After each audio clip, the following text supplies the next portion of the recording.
Ça y est, notre idée de business était validée, mais on n'avait encore personne pour gérer l'opérationnel. Comment trouver un CTO en pleine crise de Covid? Parce que oui, faut le rappeler qu'à ce moment-là, on était en plein confinement, donc enfermés dans nos apparts. On vivait dans une période où tout le monde avait peur de perdre son travail.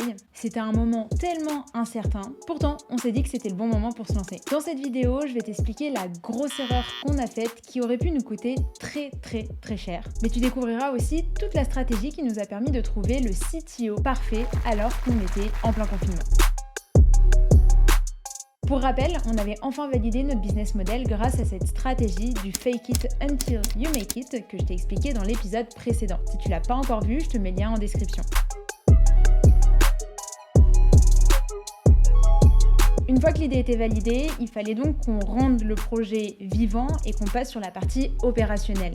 Et pour ça, il fallait qu'on trouve notre CTO, c'est-à-dire quelqu'un qui puisse gérer l'ensemble de nos clients. Parce que comme je l'avais expliqué, ni Maxime ni moi n'étions en mesure de gérer cette partie-là. Déjà par manque de temps, mais aussi parce que c'était pas la partie du job qui nous stimulait le plus. Notre stratégie avec Maxime, c'était de proposer le poste à quelqu'un de notre entourage, qui serait donc une personne qu'on connaît déjà. C'est vrai que partir de son entourage, ça permet d'avoir des liens de confiance et potentiellement d'aller beaucoup plus vite. My Name is Bond, c'est un projet avant tout qui a été lancé entre deux potes et l'objectif c'était avant tout de s'éclater dans ce qu'on faisait. On voulait donc trouver quelqu'un qui était dans le même état d'esprit que nous pour garder justement ces bonnes vibes que le projet nous procurait au fur et à mesure du temps. Le 29 avril 2020, Maxime m'envoie un message sur Slack et il me dit « J'ai peut-être notre homme ». Cet homme, c'était Pierre, un mec que je connaissais de vue, que j'avais déjà croisé en soirée, notamment avec des soirées à l'IUT Paris Descartes, école où j'ai rencontré Maxime, mais avec qui j'avais jamais vraiment pris le temps d'échanger. Ni une ni deux, on organise une visio pour se rencontrer, pour parler du projet, pour parler de la vision stratégique de My Name is Bond, et on décide à la fin de ce call de se lancer, ou en tout cas de partir sur un premier test. 3 jours après les présentations, on fait un petit point avec Maxime, et il faut dire que le test était plutôt positif. Petite conversation exclusive entre Maxime et moi au sujet de Pierre. Je me suis rendu compte qu'on avançait beaucoup plus vite, qu'on allait beaucoup plus loin et qu'en fait d'avoir une troisième personne complètement nouvelle dans le projet, ça apportait de la fraîcheur. D'autant plus qu'on était encore une fois en plein confinement, donc on était bloqués dans nos appartements, on voyait personne, on avait zéro vie sociale. Du coup, son arrivée dans My Name is Bond est vraiment tombée à pic. Pierre s'est très rapidement intégré et ça a très bien matché tous les trois puisqu'on était hyper complémentaires. Tout s'est fait naturellement, on avait l'impression qu'on se connaissait depuis des années. Voilà, c'était un peu ce genre d'ambiance. Pierre, c'est quelqu'un qui était déjà passionné par l'automatisation et qui était expert dans ce sujet. Il s'est rapidement mis dans le bain, il a traité l'ensemble des clients qu'on avait. Finalement, chacun avait son rôle.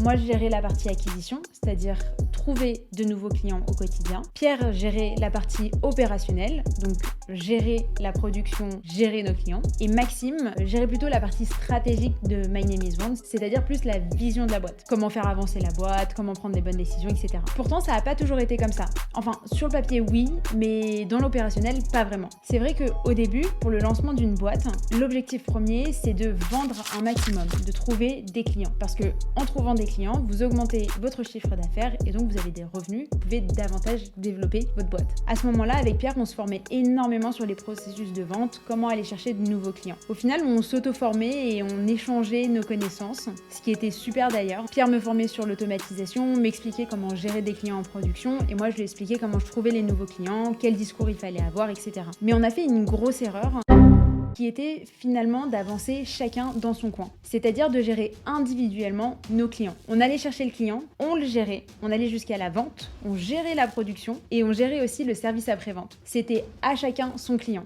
Quand on gère une dizaine de clients, ça va, mais à partir du moment où on passe au stade supérieur, c'est là qu'on se rend compte qu'il y a de grosses limites à ce mode de fonctionnement. L'avantage, ou en tout cas l'apprentissage qu'on en a tiré, c'est que ça nous a permis de vraiment comprendre notre manière de fonctionner et surtout de comprendre le rôle de chacun. Donc demain, si Pierre se casse la jambe en sautant en parachute, je serai en mesure de pouvoir reprendre la main sur la production, de recruter des personnes et de les former pour gérer la production. Et du coup, inversement. À ce moment-là, on a quand même redéfini chacun nos rôles. Pierre, la production, Marion, l'acquisition. Et dès que quelqu'un avait du temps libre, il l'utilisait pour justement faire de la prospection et aller chercher de nouveaux clients.